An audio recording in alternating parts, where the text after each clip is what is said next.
Did you know that Jack Hayes was once ambushed by the fierce Comanche Raiders, who were well prepared? But little did they know that Jack Hayes had a surprise weapon that helped him fight back, even though he was outnumbered. Not only that, Jack and his team ambushed the Comanche Raiders in return and successfully defeated the Comanches in style. What was his surprise weapon Jack Hayes used, and what was his strategy behind defeating the Comanche Raiders? Jack Hayes. Texas Ranger Jack Hayes is considered one of the greatest frontiersmen and lawmen in American history. Hayes' legendary fight against the Comanche Raiders is one of the most famous tales from his storied career.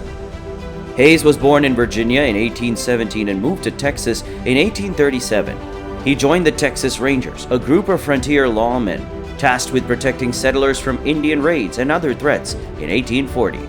Hayes quickly gained a reputation as a fearless and skilled ranger.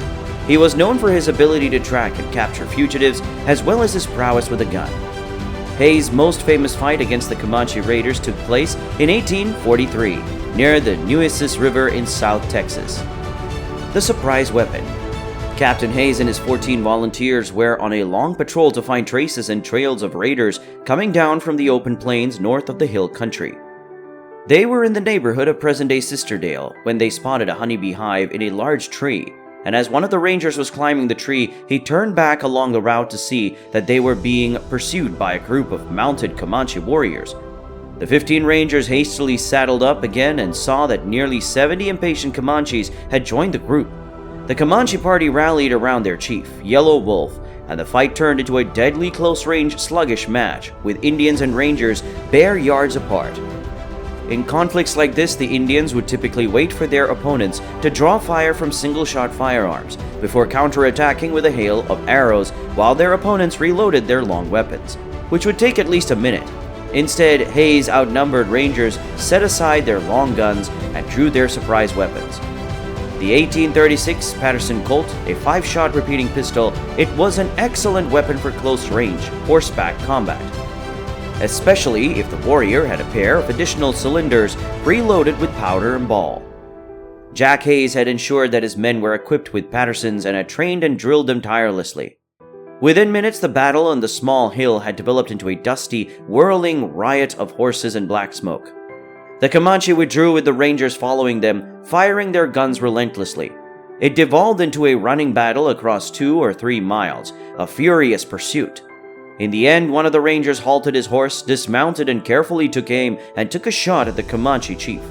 Yellow Wolf was killed and the surviving Comanche retreated, leaving the Rangers in charge of the plains. Ambush and siege at Paint Rock. In March 1846, Jack Hayes and his Texas Rangers ambushed a Comanche raiding band on sacred Comanche territory, resulting in a memorable fight that marked the end of one chapter of Hayes' already legendary career. When Hayes received a hint that the Comanches were planning to raid in San Antonio, he made road west to Captain Richard A. Gillespie's camp on the Medina River.